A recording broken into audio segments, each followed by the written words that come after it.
Welcome to a special edition of Tigers Tonight. I'm your host, Bryan Moss. I had the opportunity to go to Arlington, Texas for the AAC Media Day. I had the chance to sit down with Memphis head coach Ryan Silverfield and got to interview him about the upcoming season. We talked a little bit about Seth Henigan and his thoughts, again, just on the upcoming season. Without further ado, let's get into the interview. Sitting here with Memphis head coach Ryan Silverfield. Ryan, this is your fifth year now? Yep. How is this year, as far as media, are you more comfortable going to these type of things than you were in years past? Yeah, I think every year, right, you gain experience, you gain knowledge, you see more familiar faces. And as you guys well know, it's just going out there and speaking how you truly feel and believe. I didn't prepare speeches, and nor will I ever. I just say what's on my mind and in my heart. And I think usually people, the media, appreciate the genuineness and the understanding. And it's, it's great to be able to bring two young men that have been part of our program that are near and dear to my heart to media days, and I'm glad they're along this trip. Now, you picked first to win the conference. I know that, all those accolades don't mean much to you guys, but how do you handle the pressure from years past that now you guys have a target on your back? Yeah, look, there's, we talk about the last 10 years of Memphis football, and it's been one of those program that's been put in a national spotlight, and that's great. And obviously, credit to Fuente and Norvell and those guys before us and those great teams. But look, nobody has higher expectations than we have of ourselves. Nobody puts more pressure on than we do on ourselves. But I wouldn't even use the word pressure. I just say, we're going to be prepared like we will, and we don't feel the pressure. We just go out there and work. And we have to ignore the outside noise, whether it's a bunch of positive or a bunch of negative. And we've talked that way since I've been the head coach here, putting our blinders on and going to work. And our guys understand that. Look, as a head coach, I haven't achieved a damn thing. And our players understand that we haven't accomplished anything. This is a new year. You got to go out there and swing away. And we'll look up in December and see where it all lies. One of those players you brought was Seth Henigan. His maturity and progress as a leader. What have you seen from his freshman year to now that you're most proud of him being a leader? Yeah, a 17-year-old that didn't have any facial hair to now a 21-year-old with a half mustache, I think, as he calls it. But now, he's a young man that's matured every single year. And I think he's one that, you literally can see it. And I think that's so unique, right? It's different than when Brady White got to Memphis at age 21 and, left at age 26, right? I think you get to see the growth and maturity of Seth on and off the field. His leadership continues to develop, and he'll be the first to tell you he's got a lot of work to continue to do, and that's what I appreciate about him. And so many of our other guys understand they have to have a growth mindset. But I think, right, you got to see Seth just on the field, right, learn the offense, then understand defenses in year 2. Year 3, understand ways to win football games. And now, right, hey, I've got to be a leader of this team. I've got to go out there and find ways to go get us to compete for a championship. And he understands that, those expectations and what's laid out for him. And then you get to see the maturity off the field and bringing guys underneath his wings, teaching, coaching, being a coach out there on the field and in the classroom. Just being able to interact with them, right? He'd be one that would tell you he's grown even from last year's media days to today.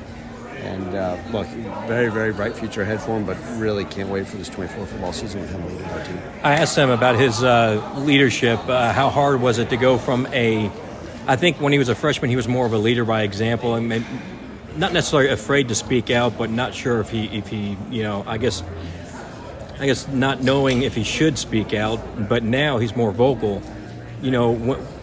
What year do you think that happened where it flipped, where he's more vocal than leader by experience? Yeah, I think, after the first 2 years, right, there was no quarterback controversy. And, he always knew I had faith in him and I believed that he was our quarterback, right? I remember 4 years ago, right, at the media days, tell us about the quarterback competition. Yeah. Well, it's been nice not to really have to answer that, even though some people have asked about it. May have to ask next year. Yeah, absolutely. But, I think that's one of those things that, he got the confidence. So going into his true junior year, he knew he was a guy. And I think he had a lot of faith in what he's able to do. So then I thought you got to see a lot more of speaking up. And then more so now than ever, right after this past year, the way last season ended, 10 wins, the accolades he received, I think he felt very confident and comfortable enough in now being able to speak up. And when he speaks, everybody listens. And a great relationship with him, so I want him to speak up. I want him to be a voice of what we're trying to accomplish, not only for us as an offense, but as a team as a whole. In the quarterback room, how is he with the other quarterbacks? I know beginning QB controversy, but now, he's well established as a guy. How's he helping the younger quarterbacks in your room? Well, not only his understanding of the offense, but, how to go about your day-to-day business. Being a quarterback's not just about, hey, going out there and practicing, going to meetings, and then walking off. It's, am I continuing to prepare the right way? Am I studying enough film? And I think he's showing those guys, he's taking them under the wing, the nuances of the game. Hey, here's how we warm up. Hey, when coach is talking to you about this is what we're talking about. And when we go to meetings, this is how you take notes. And I think those things are so important, right? Whether it's a young guy like Arlington Maiden, or even a guy like Cade Cunningham, who's probably older than him, is saying, hey, these are things that we can all improve upon, and it's a great working relationship in that room. Seth mentioned the offensive line. He thinks this is the biggest offensive line you guys have had since Seth's been here. What are you excited about this offensive line unit? Obviously the O-line is near and dear to my heart. We've had some good units, and you think about it over the years. Just even since I've been here, so fortunate guys like Trayvon Tate, who wasn't the biggest guy. Dylan Parham, even when he got here, wasn't the biggest guy. Dustin Woodard, some of those names, guys had the chance to at least get a shot in the NFL. And now you look at this offensive line, right? Some very talented players.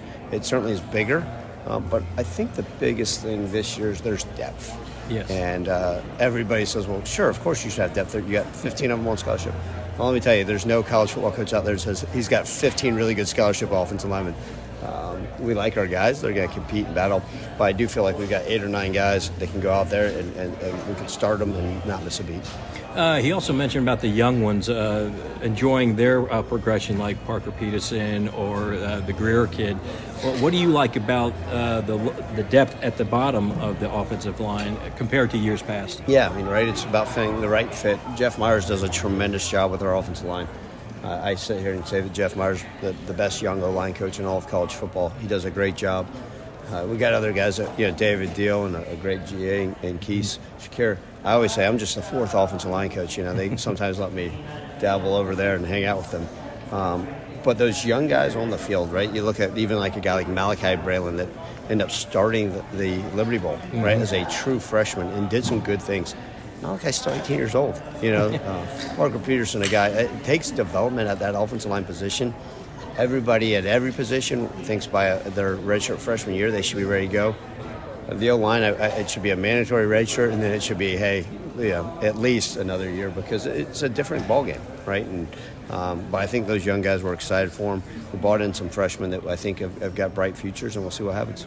The other player you brought, Chandler Martin, what makes him special?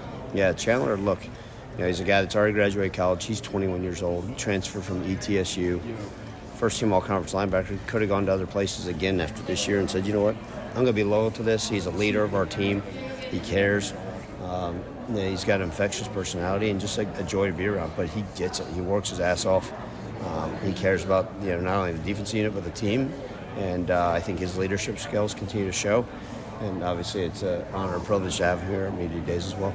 I know, the coaches. Some of them were, not want to say poached, but they had opportunities to go elsewhere. Talk about some of the assistants like Hankins and Cramsey. What do you like about your group of assistants? Yeah, look, I absolutely love this group of coaching staff. I mean, from the coordinators to the grad assistants, I think they all are like-minded and willing to work. And then you look at a guy like Tim Cramsey that had opportunities to go to other places and turn down quote-unquote P4 jobs because he's like, man, I got a great spot here. My family loves it. I love it here. I'm going to have a great relationship on and off the field. And I think that's important. He'll make plenty of money in his career. He does a phenomenal job. But that, with all of our guys, they continue to pour in our players and get it. And then you look at Jordan Hankins, the guy that's been on the staff, obviously did a tremendous job in the bowl game. I told him if he can hold every team we play to 0 yards rushing, he'll have a long, bright future at Memphis for as long as he wants. Yep. And then the rest of the staff. I mean, we brought in a new wide receiver coach last year, Larry Smith, and Larry had opportunities to leave after the season. ACC schools were calling me and said, you know what, I'm happy. I'm not going to leave. I believe in what we're doing here and me, and I'm grateful for that.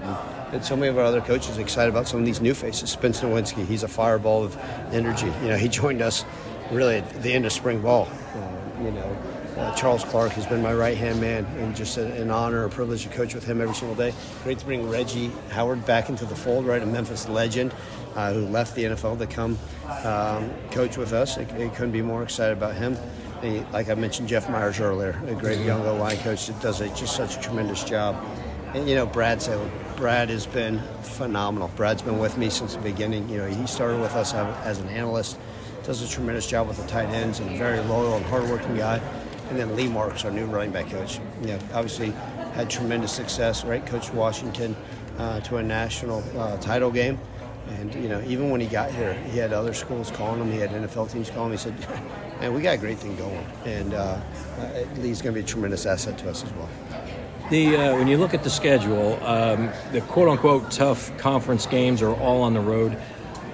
How do you keep your team focused on one game at a time, but really focus that to complete the goals that you guys have set? You're really gonna have to focus on those tough away games. Yeah, I think our guys are mature enough to understand, right? The very first thing, we played North Alabama. They play a game before us, and that's a tremendous advantage to them. Okay, a team like North Alabama that actually was beating Florida State at Tallahassee last year. Okay, then you turn back around, then you got to play Troy, a team that won back-to-back conference championships. I mean, man, they're going to bring it. They've always had a tough, hard-nosed team. Oh, and then you go on the road to Tallahassee, and Norvell and crew are coming off a bye week, and they'll be a top 10 team in the country. Mm-hmm. That'll be a challenge. Oh, and then we go to Annapolis, Navy, coming off a bye. Memphis had never won a game at Navy until the COVID year, So we're going to have our challenges. We're going to have to handle business, turn back around, play Middle Tennessee with a new staff, a new quarterback. And look, our guys know the challenge every week, right? Watch the North Texas game from last year, watch the Charlotte game. They're all going to be tough. They're all going to be battles. Mm-hmm. I think every single one of these coaches understood their teams actually improved, and hopefully we did as well. So every week's going to be its own fight, and we're going to have tremendous focus. You're friends with Norvell. Have you ever texted smack back and forth yet, or how does that relationship go? Being close friends. There's been some very minor playful banter. I think both of us are. We're gentlemen, and we also are so focused on just getting ready for that first game, right? Yeah. They play a game out in Ireland, week 0. And there's not as much time to just go back and forth. I sit there and wish I could say that we're dropping gifs on each other and smack talk, and we may rumble, getting a ring before the game. Now, look, it's. I think we both are appreciative of what each other meant to in our careers, and like I've said it all along, I wouldn't be here if it weren't for him. And I think he would be willing to say, hey, I was part of his journey that led to some of his success here as well. And so that friendship's great. When that ball gets kicked off, there'll be 4 hours of dislike towards and disdain towards one another. And at the end, regardless of the score, we're going to hug and wish each other the best. You got more time? All right, one more question. I've asked all the coaches this: what's the best thing about being the head coach at University of Memphis? Yeah, absolutely. Love the people that are around. I mean, I love this city, and I've said it all along. I think anybody that's known, even since I was an assistant, right? It's just such a tremendous place. I think the support from our fan base, the city itself, the fact that it's one that's got such a desire to do well, such a chip on the shoulder, it kind of fits me. I love our players.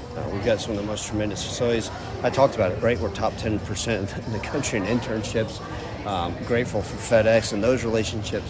And it's just about the people. And I mean that wholeheartedly. There's been calls in the past, and I think, look, we've got a great thing going here and couldn't be excited to continue to build this thing the right way. I appreciate it.